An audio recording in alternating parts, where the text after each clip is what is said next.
성탄은 하나님의 사랑이 임한 날입니다. 우리 지난주에 그것을 살펴봤죠. 그 사랑은 무조건적인 사랑입니다. 그런 하나님의 사랑에 대해서 사람들은 어떻게 반응했을까요? 요한은 이렇게 이야기합니다. 자기 땅에 오매 자기 백성이 영접하지 아니하였으나 예수 그리스도가 오셨음에도 불구하고 하나님의 사랑이 임했음에도 불구하고 그들은 영접하지 않았다고 이야기합니다. 오히려 하나님이 자신의 삶에 간섭하시고 괴롭힌다고 생각을 했습니다. 그래서 요한은 정말 가슴 아프게 11절과 같은 자기 백성들이 영접 아니했다라고 말합니다. 그런데 요한은 계속 말하죠. 12절에 영접하는 자, 곧 그 이름을 믿는 자들에게는 하나님의 자녀가 되는 권세를 주셨으니, 하나님의 마음을 알고 하나님이 보내신 예수 그리스도를 믿는 자는 하나님의 자녀가 되는 권세를 주셨다라고 말합니다. 이것이 성탄을 바로 이해하는 거예요. 그 예수 그리스도에 대해서 마음을 열고 받아들이는 것. 자, 그런 사람이 있습니까? 있죠. 오늘 하나님의 사랑을 알고 예수 그리스도를 영접해서 하나님의 자녀가 된 사람을 소개합니다. 그가 누굽니까? 오늘 본문을 쓴 바울이에요. 그가 그리스도의 오심, 성탄의 축복을 제대로 누린 사람입니다. 자, 오늘 본문은 하나님의 사랑에 반응하는 그 바울의 모습이 어떠한지를 한 3가지 정도로 말씀하고 있습니다. 그것들을 우리가 살펴본다면 하나님의 사랑에 대해서 우리가 어떻게 반응해야 될 것인가를 알 수가 있습니다. 자, 먼저 자신을 돌아보며 그리스도를 보는 것, 그게 첫 번째 모습입니다. 예수 그리스도의 오심의 때에 하나님의 사랑을 보면서, 하나님의 은혜를 보면서 자신을 돌아보고 예수 그리스도를 보는 하나님의 사랑을 경험한 바울의 고백이 13절에 나옵니다. 뭐라고 합니까? 내가 전에는 비방자요, 박해자요, 폭행자였으나 도리어 긍휼을 입은 것은 내가 믿지 아니할 때에 알지 못하고 행하였음이라고 말합니다. 하나님을 바로 알지 못했을 때는 내가 최고라고 생각하죠. 그러나 하나님을 진정으로 만나면 자신이 어떤 존재인지 알게 되면, 이 사람들이 보면 자기가 최고라고 생각을 해요. 그런데 어떤 그룹에, 그 최고인 그룹에 딱 들어가면요, 자신의 존재가 정말 모래알보다 먼지보다 못한 것들을 느끼게 되는 그런 경우가 있습니다. 그러면 자기 자신을 돌아보게 되는 거예요. 겸손하게 되는 거예요. 그래서 바울이 뭐라고 말합니까? 내가 전에는 비방자요, 박해자요, 폭행자다. 자, 이게 무슨 말인지 제가 조금 구체적으로 말씀을 드리겠습니다. 비방자라는 말은 하나님을 모욕하는 자라는 말입니다. 로마서 1장에서는 신성모독으로 표현합니다. 이 비방자라는 말은 하나님과의 관계가 깨어진 자라는 말이죠. 박해자라는 말은 괴롭힌 자라는 그런 말입니다. 박해하는 자, 사람과의 관계가 깨어진 사람을 이야기합니다. 폭행자라는 말은 오만한 자, 안하무인인 사람, 이제 그런 사람 보면 정말 힘들죠. 이런 사람들은, 오만한 사람, 안하무인인 사람은 사실은 깨어진 인격을 가진 사람입니다. 인격적으로 파괴된 사람들입니다. 그러니까 이것을 바꾸어서 말하면 자신과의 관계가 깨어진 사람입니다. 지금 바울이 비방자요, 박해자요, 폭행자라고 말했을 때 내가 하나님과의 관계가 깨어졌고 사람과의 관계도 깨어졌고 나중에 보니까 나 자신과의 관계도 깨어진 그런 사람이다라는 그런 말이에요. 그러면서 바울은 15절에서 자신을 뭐라고 말합니까? 죄인 중에 괴수다라고 말합니다. 죄인 중에 괴수다. 이 괴수라는 말을 좀 오해를 해가지고, 바울은 그냥 괴수 같은 사람이다, 그냥 악랄한 사람이다라고 생각하는데, 이 괴수라는 단어가 무슨 뜻인가 하니 첫 번째라는 그런 뜻이에요. 이 말은 예수께서 구원하신 죄인 중에서 첫 번째가 나 자신입니다라는 그런 고백입니다. 자신이 대표적으로 구원받은 죄인입니다라는 그런 말입니다. 물론 그렇다고 바울이 처음으로 구원받은 그런 의미는 아니지만 자기가 느끼기에 그렇다는 거예요. 나는 정말 하나님의 구원을 받은 죄인으로서 하나님의 구원을 받은 첫 번째 사람입니다. 이런 고백이 조금 느낌이 다르죠, 그죠? 바울은 자신에 대해서 굉장한 프라이드를 가지고 있었습니다. 그런데 예수 그리스도를 만나게 되면서 자신을 돌아보게 되어지죠. 사람과의 관계, 하나님과의 관계, 자신과의 관계가 다 뒤틀어져 있는 것을 보게 됩니다. 이것이 객관적으로 나를 보는 거예요. 객관적으로. 이 객관적으로 자신을 본다는 것이 얼마나 축복인지 몰라요. 이것이 하나님의 사랑을 경험한 사람입니다. 그래서 13절 중간에 이렇게 말합니다. 이른 자였으나 도리어 긍휼을 입은 것은 내가 믿지 아니할 때에 알지 못하고 행하였음이라. 바울이 믿지 않고 알지 못할 때에 주님의 은혜가 임했다라고 말합니다. 그래서 예수님이 바울을 찾아오신 겁니다. 그런데 이 말을 오해하면 어떻게 되는 거 아니? 모르고 하면 다 그냥 용서된다는 말인가? 이렇게 오해할 수가 있어요. 내가 믿지 아니할 때에 알지 못할 때에 긍휼을 입었다. 그러면 믿기 전에는 다 용서되냐? 그런 말이 아니라 나도 알지 못할 때에 내가 그냥 죄인 가운데 있을 때부터도 하나님이 사랑하셨다라는 그런 감격의 용어예요. 감격적인 용어. 이 은혜를 아는 사람이 성탄의 의미를 제대로 아는 사람이에요. 이 성탄의 의미에서 첫 번째는 뭡니까? 자신을 돌아보면서 자신을 객관화하는 그런 은혜. 그게 첫 번째입니다. 두 번째는 없는 것이 아닌 받은 것을 보면서 감사하는 겁니다. 우리의 삶에서 행복과 불행을 가늠하는 것이 무엇인가 하니 무엇을 보면서 사느냐입니다. 어떤 생각을 하면서 사느냐죠? 가지지 못한 것만 보면 그 인생은 불쌍해집니다. 대단한 것을 가지고 대단한 지위를 가졌음에도 불구하고 자기보다 더 높은 사람, 더 많이 가진 사람하고 늘 비교하면서 사는 사람은요, 그 사람은 정말 불행한 사람이에요. 불쌍한 사람이에요. 그런데 내가 자신을 보면서 없는 것보다 가진 것이 많은 사람이야 라고 생각하면서 사는 사람은 인생이 즐겁습니다. 복된 가운데 있어요. 우리가 어떤 유형인지 우리가 사람들을 보면 알 수가 있겠죠. 우리의 말에 어떤 단어들이 나오는지를 보면요, 우리가 어떤 유형인지 알 수가 있어요. 없는 것만 보면서 원망하고 불평하는지, 아니면 내가 가진 게 많지 않은 것 같지만 그래도 따지고 보면 없는 것보다는 가진 게 훨씬 더 많은 그런 사람인지. 바울이 이렇게 말합니다. 14절에 보니까요, 같이 읽어볼까요? 시작. 우리 주의 은혜가 그리스도 예수 안에 있는 믿음과 사랑과 함께 넘치도록 풍성하였도다. 주의 은혜가 그 가운데 있다는 겁니다. 그리스도 안에 있는 믿음과 사랑입니다. 여기서 사랑은 바울을 향한 하나님의 사랑입니다. 여기서 믿음은 바울의 믿음이 아니고 하나님께서 바울을 믿어주시는 하나님의 믿음입니다. 하나님께서 바울을 믿어주시고 하나님께서 바울을 사랑하시고 그거예요. 하나님께서 나를 믿어주시고 하나님께서 나를 사랑하시고 내가 부족함에도 불구하고 연약함에도 불구하고 나를 믿어주시는 하나님, 그거예요. 그 하나님의 사랑, 그것을 생각하면서 다시 한번 힘을 얻는 그것에 대해서 감사하고 있습니다. 바울은 여전히 어려움 가운데 있죠. 유대인들로 인한 어려움이 있습니다. 바울을 죽이려는 암살단들이 만들어집니다. 돌에 맞아 죽을 뻔한 적도 있습니다. 그를 괴롭히는 병이 있어요. 그 병을 위해서 3번이나 기도했다 그러잖아요. 자기가 개척한 교인들에게 배척을 당합니다.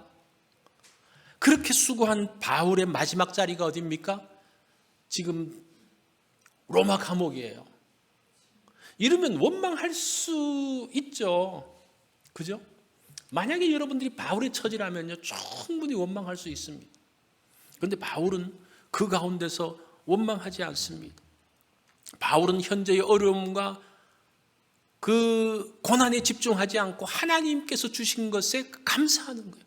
내가 많은 어려움 가운데 있지만 그래도 하나님께서 나에게 주신 것을 세워보면요, 나한테 주신 게 훨씬 많아요. 그죠? 훨씬 많다고요. 주의 일을 하는 것이 또 그 12절을 보면 이렇게 말하죠. 나를 능하게 하신 그리스도 예수 우리 주께 내가 감사함은 나를 충성되이 여겨 내게 직분을 맡기심이라. 바울은 자신이 그리스도 예수로부터 충성을 인정받아서 직분받은 것에 대해서 감사합니다. 우리가 직분받은 것, 우리가 교회에서 직분받고 하나님의 일을 하잖아요. 그것이 기쁨이라는 거예요. 하나님께서 나를 인정해 주신 것이라는 겁니다. 그것 자체로도 기뻐하는 거예요. 사실은 직분 때문에 당하는 어려움도 많아요. 내가 어떤 위치에 있으면요, 당하는 어려움들이 많습니다. 바울도 얼마나 많은 그 자기의 직분 때문에, 사도라는 직분 때문에 많은 비난을 받고 많은 어려움들을 당했습니다. 그런데 그 직분이 오히려 더 하나님 앞에 인정받는 거라고 생각하면서 기뻐하며 감사하고 있는 것을 볼 수가 있습니다. 그렇게 기쁨의 자리로 들어가는 거예요. 그래서 우리가 무엇을 보면서 사느냐가 참 중요합니다. 인간에게는 에로스적인 열정과 아가페적인 열정이 있다라고 이야기합니다.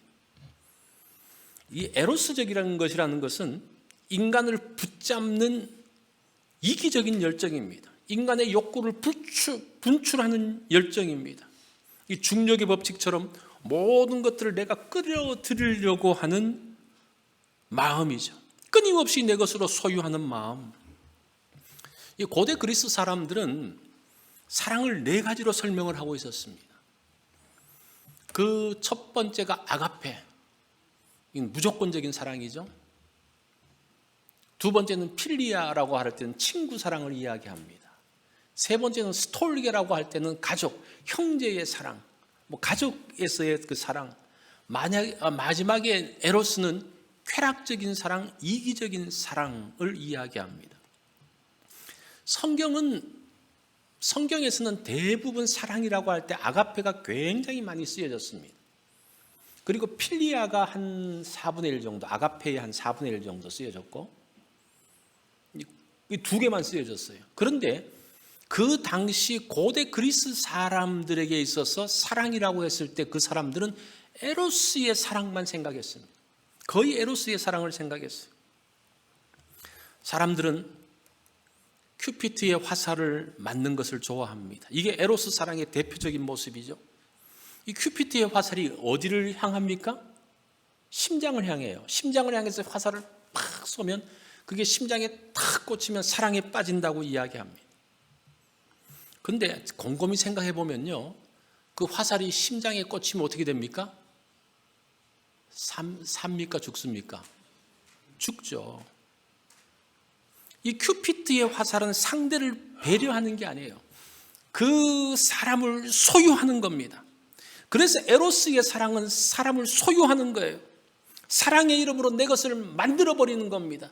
굉장히 그래서 쾌락적이고 굉장히 육체적이고 굉장히 이기적인 사랑입니다. 이기심의 사랑이죠. 이 사랑 때문에 얼마나 많은 사람들이 죽어갔는지 소유적인 사랑, 이기적인 사랑, 쾌락적인 사랑. 그 당시 많은 그 권력자들이, 힘 있는 사람들이 내가 눈에 보기에 좋은 것들을 다 끌어들이는, 내가 사랑하는 것들을 다 끌어들이는, 그게 에로스의 사랑이에요. 우리는 큐피트의 화살을 맞으면 황홀할 것 같죠? 그거 다 죽는 거예요. 또 하나의 사랑이 있습니다. 아가페의 사랑입니다. 이 사랑은 무조건적인 사랑입니다. 은혜와 긍휼이 나타나는 사랑입니다. 이기적인 자신을 끊임없이 극복하려는 것입니다. 상대의 연약함, 상대의 부족함에 참여해서 그들을 돌보는 것입니다. 이것이 아가페의 사랑으로 위로 하늘로부터 우리에게 임하는 사랑입니다.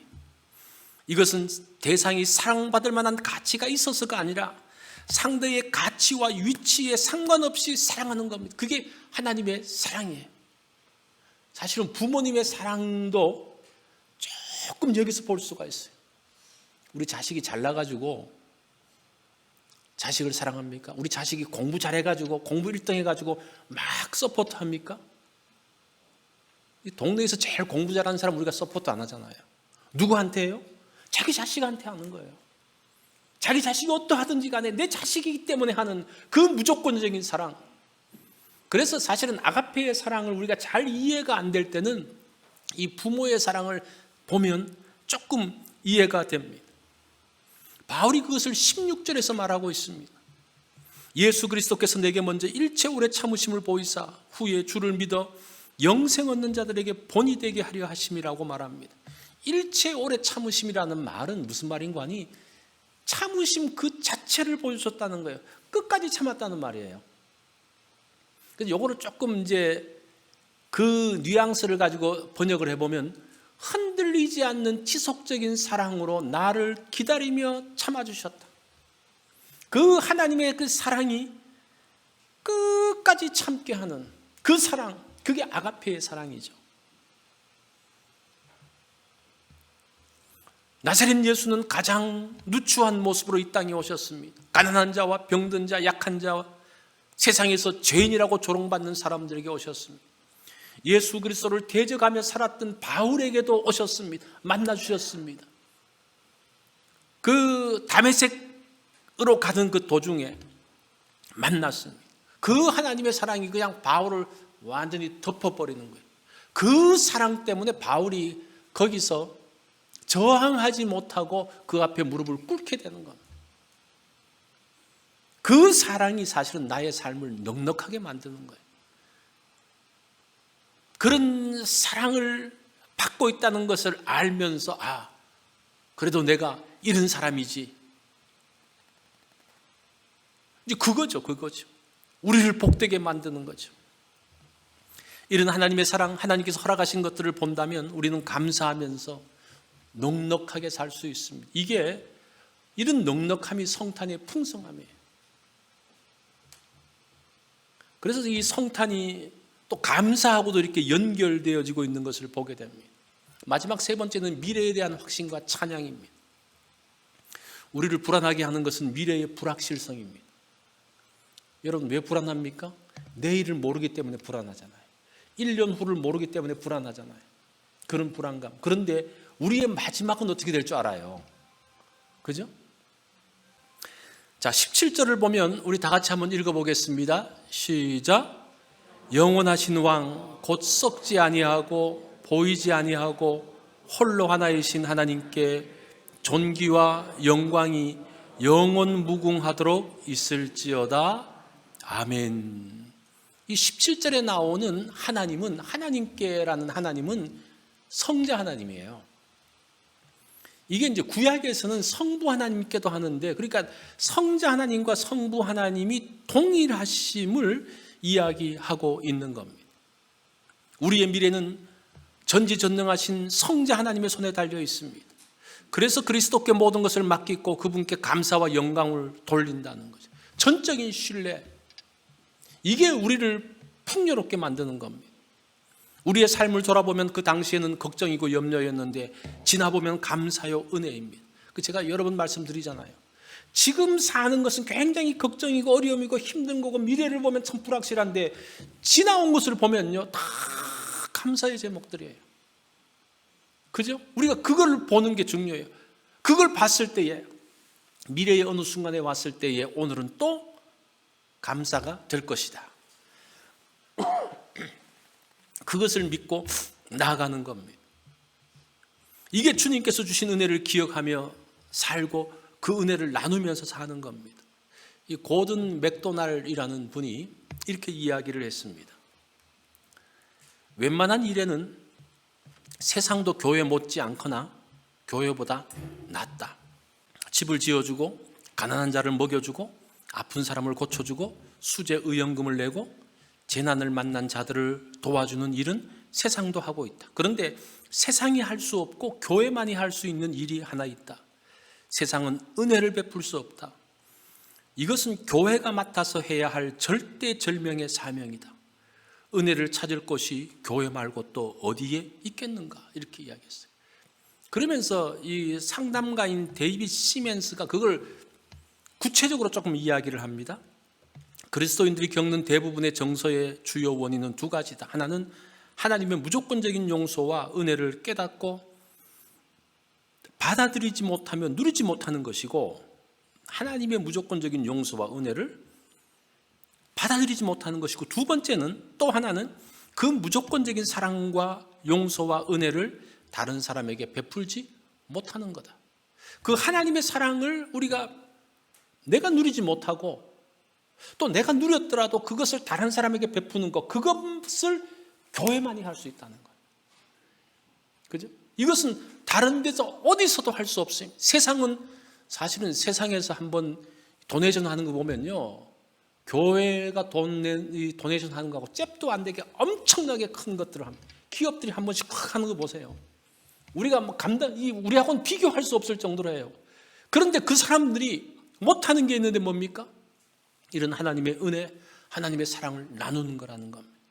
영국의 한 소녀는 이런 기도를 했습니다. 하나님, 나쁜 사람은 착하게 해주시고 착한 사람은 친절하게 해주세요. 이게 참 의미가 있어요. 우리 그리스도인들은 착한 사람이 되는 것으로 끝나지 않고 은혜를 베풀고 나누어 줄 수 있는 친절한 그리스도인이 되는 게 중요해요.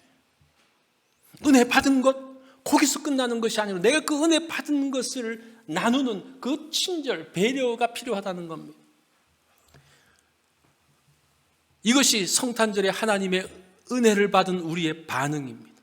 이번 성탄절은 하나님의 은혜가 머릿속에 머물지 않고 손과 발까지 내려와서 이 손과 발을 움직이게 하는 그러한 날이 되어지기를 바랍니다.